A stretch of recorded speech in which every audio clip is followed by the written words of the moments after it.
off, I'd like to, again, thank everyone that took the time to come out here. Really excited for this ball game tomorrow against a really good Duke basketball team. It's a ball club that's got a lot of depth. They've got 4 players scoring in double figures, a fifth at about 8 a game, very similar to us in the terms of, there's not someone dropping 20 a night, but you've got to guard everybody. They're averaging 74.5. We're at 75.5. We're giving up 59.8. They're giving up 60. So really, it's a team, if you look at the stat sheet, very, very similar. We've forced 220 turnovers, 295 turnovers. They've forced 251. I mean, it's a game. I think it's going to come down to who can value the basketball, who can win the battle of the boards. We've got to make sure we do a good job of controlling the glass, not giving up a lot of second chance opportunities. And then we've got to do a better job defensively in holding down field goal percentage. What's been saving us is the fact that we have been turning people over at a high clip. And if we could figure out a way to defend better and turn someone over, now all of a sudden we could, I think, start seeing some more separation. I think we could get a lot better. But right now, when we're allowing teams, to shoot 42% from the field, you got to turn them over, or you're not going to win a lot of games. So we've really been working hard on that, and hopefully we'll see some improvement. Anybody with anything? Jeff, I overheard, I think last night on your radio show, you said this team can go from looking really, really good to really, really bad in the same possession. From what you see, is it just from like old habits you're seeing, or I guess what are you seeing in those mistakes? It's just focus. It's focus. I mean, we'll jump to the basketball, we'll do things perfect, and then the ball will get reversed. And I will say this has been an interesting season in the terms of the types of teams we've played. When we played UK here at home, they were a ball club that had been trying to get up and down the floor pretty quick. To all of a sudden, when we played them, they were taking 26 seconds before they shot it. So you're having to guard both sides of the floor, guard ball reversal. Our Washington game was the same way. So now we're getting into a stretch where teams aren't shooting it off the first or second pass. So you've got to be able to guard for 28 seconds instead of just 18. And right now, we've done a really good job, I think, for the first 16 or 17 seconds. But then we've got to be able to guard the second ball reversal or the second ball screen. And those are things that we've been talking about in practice. And I've seen some improvement, so hopefully we'll see that tomorrow night. Jeff, it was a pretty gritty performance against Miami on the road. Just to be able to get that first one in ACC play, how important was that? And obviously, getting these wins early in ACC play, how have you kind of conveyed that to your players that you guys kind of have to hit the ground running here? Well, our league's as good as it's been. I mean, since we've been a part of it, I'm not sure if 6 or 7 teams this week are ranked in the top 25. But then you've got North Carolina, I think just may have fallen out of one poll. I still voted them in the coaches poll, but they're maybe the first one out, or Syracuse is at 26.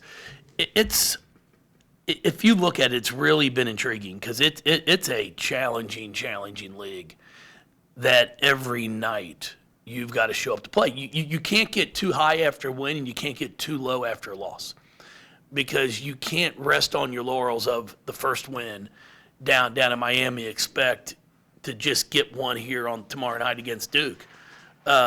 Duke's a ball club who's coming in here at 1-1 in the league. And, as we always say, you're always wanting to try to play from above 500 in league play. You never want to get to where you're 1-2, 1-3, because then it's a tough battle uphill. So we know the importance of it. They, I'm sure, are aware of it as well. And it's something that we talk about all the time. You've got to be able to steal a few wins on the road in this league, and then you've got to make sure you take care of business at home, because it's a challenge. Every night just go back, just look at the scores in our league games. I mean, Boston College played really, really well at Duke. It was a game that went down to the wire. Virginia, NC State was a tight game late into the third and fourth quarters. So you can't just walk in and think, this should be over with by halftime. They're all going to be competitive. So we're aware of, you want to try to get as many wins as you can in that first half of the season to give yourself hopefully an opportunity to compete for a championship in this league. Where do you think your team is in terms of believing that it's a really good team? I think we're close. I think, because we've shown them the clips of where we look really, really good. And we do at times. And then we've also shown them the clips of the areas that we have to improve in. If we want to be a consistently, your name thrown out as a top 10, top 15 team. We've got the talent. Now we've got to put it all together for a 40-minute game. And the exciting thing about it for us is, we don't have, we might have one that could get us 25 a night if we got him enough looks. But right now, we share the ball extremely well. We're a ball club. If you've got a better shot than I have, we're going to make the next pass to you. My only concern, Rich, is we pass up good shots, Rick, and that's my concern. We'll pass up a good shot because, Tyler hadn't shot it of late. Well, I'm not worried about it. He's open for a reason. He's not as good of a shooter as you are. So when you've got the look, you've got to take it. And Kiki's one that I've talked to her about that a lot. She's shooting 52% from the field. She's 36% from three. And I think she passes up too many shots. She's got to look to be more of a scorer because it's not like she's taking 20 a game. She's less than 10 shots a basketball game. I need her to get to about 10 to 12. And I think, that will help our entire team out. But rebounding the ball, we're doing a nice job with that. It's a team where, we're not 6'4", 6'5", but we do have big guards. And we need to continue to get the rebounding from our guards to be able to help O and Nyla out. And if we can continue to do that, then I like our chances as this conference season goes on. Jeff, first, I'm a better shooter than you're giving me credit for. I'm just going to tell you that right now. Well, I've seen a shot or two. And I'm just saying, bud. Form's questionable. Marissa Russell, you've coached her a while. She had a big game at Miami, kind of broke out. What do you think that does for her confidence moving forward for this team? Well, I'm hoping it jumpstarts it. I'm hoping it gets her to a point where she understands the consistency side of things is what we need from her. The last 2 months of our season last year, she was really, really good. She was consistent. I knew what I was going to get every time I put her in the game. Up to Sunday night, I wasn't sure what I was going to get. And, the one thing I admire about her is she came back after Christmas and was like, man, Coach, I've sucked. I'm like, well, I wasn't arguing, which is it's never a good thing, It's like I said when I went to my college coach and I said, hey, you're wasting my time and I'm wasting your money on my scholarship. And it's never good when they agree with you, And I said, Riss, I'm going to have to agree with you, babe. It hasn't been pretty. But for the fact that she was able to go home at Christmas and watch film and look at it and go, God, I've been bad. I think that's the first step of changing things. And then she's been in the gym working. And, it doesn't always guarantee you get in the gym for a week that all of a sudden you're going to see that success. But it did for her, and I'm hoping now she'll continue to put that work in. Because I'm not expecting a 3 for 3 in the fourth quarter and drop 11 straight points each time I put her in the game. But I do need her to be able to knock down open shots and then know where she's supposed to be at the defensive end and rebound. Jeff, kind of going off of that, Jade also had kind of a breakout performance, a season high against Miami. How important was that 11-day break for them to be able to evaluate and kind of reflect on their performances so far this season? I think it was really important. I think just the opportunity for them to get home for 4 or 5 days was big too. And I know Jade is going home to a situation where I know her parents are going to be honest with her as well. Because, I do talk with our parents, and I've got no problem. I mean, I've been challenging her to shoot the ball more. No coach ever had to tell me to shoot, ever. And I'm sitting in practice, I'm getting on her for not shooting the basketball, and I'm like, this is the strangest thing I've ever heard. And I joke with her family. I said, you might want to come make sure you're there before the game starts and be there right at halftime, because that's the only time she shoots. So you can keep track of how many points she scores in warm-ups. Because in games, she wasn't shooting, and she wasn't being aggressive. And she came out on Sunday at Miami, and that's the kid that we have recruited out of the portal to come in here and play. Now, I'm not expecting 7 for 12 every night.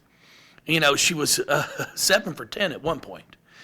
But I am expecting her to attack that way. Because, see, then if she attacks, it's going to get other shots too. And that's what we need from all of them is you've got to have an attacking mentality. It doesn't mean you're going to shoot it every time. But if you're attacking, then all of a sudden somebody might have to help. Now you're getting a teammate open. And then that's when we can be really good. Jeff, you've spoken a lot about defending layups, but Duke's also a really efficient team from beyond the arc. What's it going to be like kind of defending a team that has really good shot selection? Well, I mean, it's a ball club that, they don't shoot a lot of them, but they do make them. So we're aware of that. We know which ones are really going to look to shoot the ball from behind a three-point line. And then at the same time, we know the ones that really prefer to drive it. So our goal is to get them to where they don't get comfortable.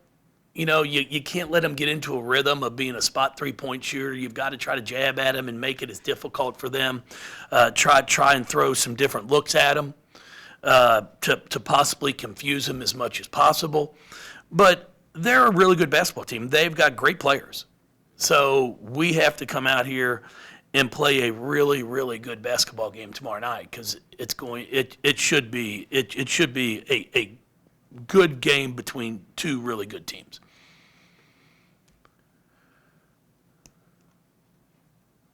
No, I appreciate everybody. Yeah. Where do you think your team is now compared to where you hoped it would be at this point in the season? You know what? After Miami, I felt pretty good about some things. Now, we have room to improve. There's no question about it. But I like the fight. I like the fact that, things didn't always go right, but we didn't quit. And I think that's important for us right now. It's a time of year when, you can let a 3-minute stretch of a game turn into a 2-point lead to a 8-point a deficit. And I think that's one of the things that our group is pretty solid with. Like, they're not going to get too low or too high. And, I think we saw that in Canada when we played in that global jam where we got down 8 or 9, but then the next 3 possessions we executed the offensive end. So my challenge for us is we've just got to be more consistent on both ends of the floor to where we can go on some 8-0 runs ourselves before we get down 6. Let's make it a tie game and go on an 8-0 run and get up 8, which we actually did that at Miami, and then we turn it over 3 of the next 4 possessions, and next thing you know, we're down 2. That's where we have to get better. But I like where we are, and if we can get everybody to start playing, at the next level of play, I think we've got a chance to be really, really good. Kind of jumping off that, Jeff, we're still early in the portal era of things, I guess, in terms of roster construction. How much have you learned about yourself as a coach with a team like this that is mainly consisted of a lot of transfers? And have you had to adjust at all this year? No, I mean, it's basketball, so it's not like we're sitting here trying to reinvent the wheel.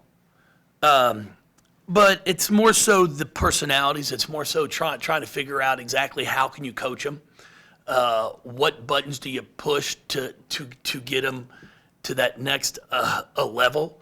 Because it's not a situation where you've had a kid for 3 years or this is their second year in the program, and you've got a feeling after year 1, okay, now I know what kind of motivates her, what's her motivation. And it's just a quicker learning curve. And that's one of the things that I keep challenging all of our transfers with, or our freshmen. You tell me how you want to be coached. What motivates you, and then that's what I'll do. And then I challenge them. I go, now, if you want me to stand on my head, I'll stand on my head. But when I stand on my head and tell you to rebound, then I need you to rebound, or I'll do it my way. And that's where I like to put the ownership on the players, to let them know, I'll coach you any way you want to coach, and not every player do you coach the same way. 15 years ago, you told a player what to do, and they just did it. If I said, with our first group here, that first few years here, if I said throw the ball to the other team and then get back on defense, they'd be like, okay. They wouldn't ask me questions because they just had blind faith. They trusted. And now players want more answers. They want to know why more, which is fine. I've got no problem with it. Now, some are like, hey, you tell me what to do, I'll go and do it, coach. Others want to know why. But then once you figure out what their why is, then I challenge them, now you've got to start performing. You've got to give me the effort. I'm going to coach you how you want to be coached, and now what are you going to do with it? And I think that's where, I'm still trying to find out on a few of them how to push that button to get them to that next level. Because if we can get that accomplished, if I can get that accomplished, then I really like to where this team can go. Because as I said, you're looking at 1, 2, 3, 4, 5. We're 5 players are a bucket away from averaging double figures. And then you've got Nina at 7 points a game, but she's at 4.5 boards a night. She leads the team in assists. And then the part of the game that if we can keep it up has really been beneficial to us is our free throw shooting. When you can sit here during a game and you look at our team, and there's only one player that's played significant minutes shooting under 70% for the free throw line. As an opposing coach, it's like, God, at the end of a game, who do you foul? So, but what it does for me is it allows me to have multiple combinations in the game, because there's not somebody that they're just teeing after to foul at the end. Does having a team that's that balanced theoretically make you guys more dangerous than having a team that has, 1 or 2 big scores and everybody else kind of fills in the gaps? I think it can. At the same time, it's nice to know you've got someone, hey, I can go to. When we had a Dana Evans here, Angel, Shoney, Asia. When you needed a bucket, Dana was the one who had the ball in her hands. She could get her shot up anytime she wanted without screens. Asia Durr was the same way. Angel McCautry was the same way. On this team, I'm not sure we just have anybody that can just go get their own shot. But we've got enough that can score, and they shoot it well enough that all I got to do is get a half of my body by my defender. Somebody's going to have to help, and then I'm going to be able to kick it to somebody who can make an open shot. So that is the good part about it. Especially towards the end of a game when people are flying around at the defensive end trying to come up with a stop, sometimes somebody's going to be left open. And there's many a times that we play somebody, I'm like, hey, I don't care if she's left open. If she makes it, you just tip your hat to them and say, great job, you win. But with our group, I don't think there's just one person that if they take an open shot, the opposing coach is going to be like, hey, if they make it, they win. Because we all shoot it pretty well. Is it matchup oriented where you look at different games and say, this is the game this player should really, do well? It's part of it, but I'll tell you, I think for us right now, it's game by game. Like whoever, like for Riss, when she made the first 3, I'm like, I'm getting her a second one. She makes a second one. I'm like, guys, if anybody else shoots it before she touches the ball, you're sitting by me. And I'm not saying she's got to shoot it, but at least give her a touch, and we run the out of bounds play. We execute it perfect. She hits a 3 in the corner. So I commend our players, too, because they're getting a feel for that as well. They're learning, hey, a few possessions there, Jada was really playing well, and we made sure we got her the ball. And then she made a couple really nice passes when they ran an extra defender at her. So those are that's the growth that we're looking to continue to see. And then it's like we ran our last full play of the game that we had when Nina hits the pull-up jump shot to put us up 4. That wasn't the initial look, but that was the last option of the play. And we ran it all the way through, knowing if they stop the first 3, well, that's the one that's going to be open, and she hits the shot. And that's her bread and butter. I mean, she's really good at a pull-up jump shot. So I've got to give them credit that they're now starting to also realize, hey, if the first option's not there, we got the second. If that's not there, let's go to the third. Because as soon as you can continue to do that on a consistent basis, then you're really hard to guard. Then we're going for win number 1,000 in program. So, Tomorrow? yeah, which I think there's only how many schools? 26. There's 26 current programs that have 1,000 total wins. So I think that's pretty impressive for what Louisville women's basketball has been able to do over the years. Speaking of shooting, I think I'm the only person that challenged AD to a three-point shooting contest in here. And that didn't turn out too well, did it? It didn't, but I think he's 2 threes in the game. Love it.